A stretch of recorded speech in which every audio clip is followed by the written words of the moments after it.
धीरे धीरे जब व्यक्ति बड़ा होता है, शादी हो जाती है, रोजगार लग जाता है, उसी माँ बाप को व्यक्ति कहने लगता है कि माँ मेरे पास रहती है। ये किसने अधिकार दे दिया?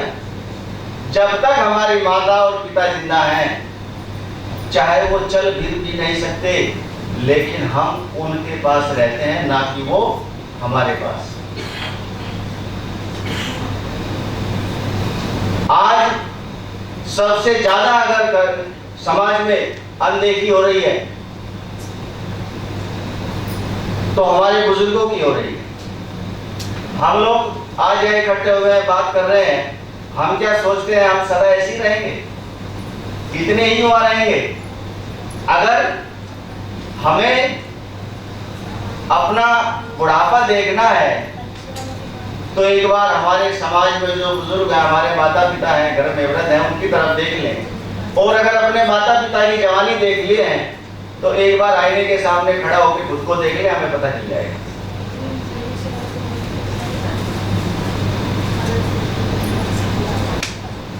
मैं जिस कार्यक्रम में भी जाता हूं, मेरा मुख्य जोर इसी बात पे रहता है।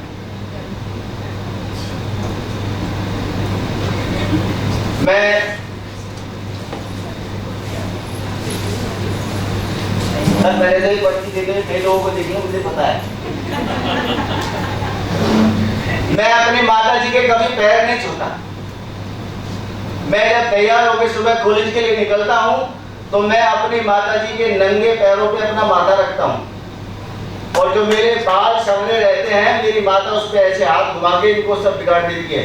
इससे सुंदर केस सज्जा कुछ नहीं होती। मेरी पत्नी कहती है बाल ठीक कर लो, मैंने कहा नहीं, इससे सुंदर सज्जा कुछ नहीं हो सकती बालों की। मैं जब सुबह अपने घर से जाता हूँ, अपनी माँ को कहता हूँ माँ मुझे किराए के लिए पैसे दे दो, वो मुझे जेब से पैसे निकाल के देती हैं और क्या फील करती हैं, वो टच हमें देने की जरूरत है आज माता पिता को।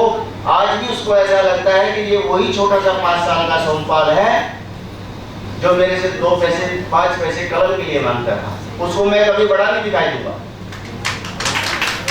आज हमें अपने बुजुर्गों को ये टच देने की जरूरत है। सोने की थाली में भोजन नहीं चाहिए, बुजुर्गों को सोने की थाली में भोजन नहीं चाहिए, उनको हमारा मानसिक टच चाहिए, उनको हमारा व्यवहारिक टच चाहिए, जो हम नहीं दे पा रहे। और आज हमारे बुजुर्ग घर के कोने में अकेले बैठे हैं, वो तरसते हैं अपने बच्चों के लिए, अपने पोता पोती के लिए, और खुद हम कह देते हैं उनको कि ये आउटडेटेड है, इनको कुछ नहीं बताओ, बैठी छो।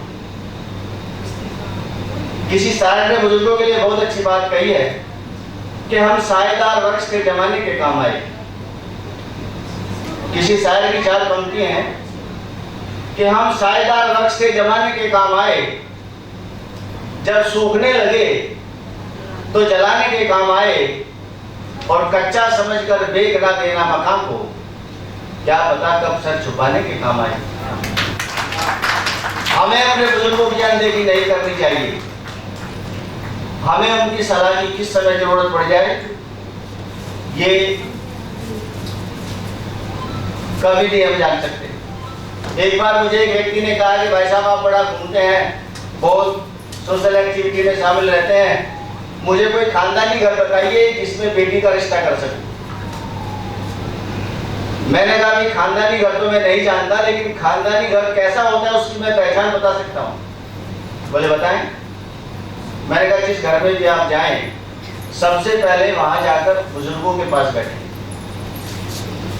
और उस घर के बुजुर्ग अपने परिवार के बच्चों को जैसी आवाज लगाएं, और उस आवाज के साथ अगर घर के बच्चे दौड़ते हुए आते हैं, हाँ दादा हाँ दादी जी क्या हुआ क्या बात, तो ये समझ लेना वो घर खानदानी है।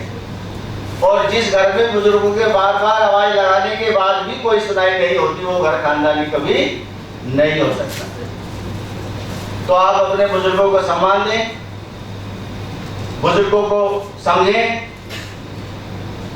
उनके मन को छुएं, क्योंकि आज अगर हम यहाँ बैठे हैं तो वो पुरानी पीढ़ी जिनको अब ये कहते हैं कि बूढ़े हो चुके, वो बूढ़े कभी नहीं होते, वो हमारे वरिष्ठ युवा होते हैं। जैसे सर बैठे हैं, हमारे वरिष्ठ युवा हैं। इनको कोई ये कहे कि बुजुर्ग नहीं, हमारे वरिष्ठ युवा हैं। हमें भी इसी पड़ाव पे आना है, एक दूसरे का सहयोग के लिए हमेशा समर्पित रहना चाहिए। आज मुझे भाई मनोज ने मुझे कहा, मैंने इनसे पूछा, मैंने कहा भाई क्या हुआ, कैसे परेशान दिख रहे हो आप? इन्होंने कहा कि राजस्थान से आए हैं और उनको कमरा 2 बजे मिलेगा। तो मैंने कहा मैं अभी जाता हूँ। मैं बीते बरसात में गया। क्यों गया? इसलिए गया कि हम सब यहाँ एक दूसरे के सहयोग के लिए आए। हमेशा सहयोग करें, एक दूसरे से जुड़े रहें। मैं एक छोटी सी कहानी सुना के अपनी बात खत्म करना चाहूंगा। एक खान साहब के घर में 3 जीव रहते थे, एक चूहा, एक कबूतर और एक बकरा। खान साहब की पत्नी ने कहा कि रात को ये चूहा बड़ा उछल कूद करता है, एक चूहेदानी लाइए जिसको पकड़ के बाहर छोड़ के आएंगे। चूहा भी ये बात सुन रहा था। चूहा दौड़ा हुआ कबूतर के पास गया। उसने कहा भाई साहब घर में चूहेदानी आ रही है, कृपया मेरा सहयोग करें। कबूतर ने चूहे को डांट के भगा दिया कि चूहेदानी आपके लिए आ रही है, मेरा क्या मतलब है इससे, हटो।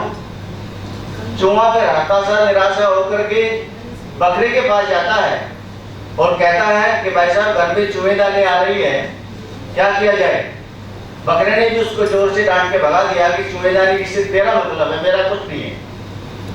वो आ गया, घर में चूहेदानी आई, बाकायदा लगाई गई।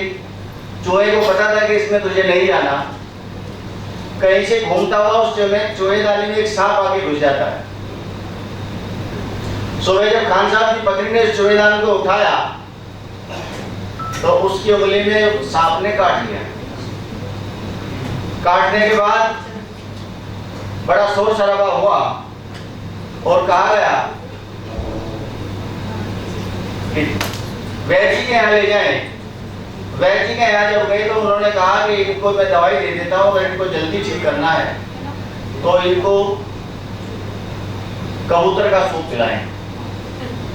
घर आए, कबूतर को पकड़ा गया, सूप बनाया गया, खान साहब की पत्नी को पिलाया गया, ठीक हो गई। फिर मेहमानों का दौर चला और मेहमानों को बकरे को खिलाया गया। यानी कि एक व्यक्ति की समस्या थी और 2 लोगों को अपनी जान दे के गंवानी पड़ी। अंत में सभी का बहुत बहुत धन्यवाद। आपने मुझे सुना।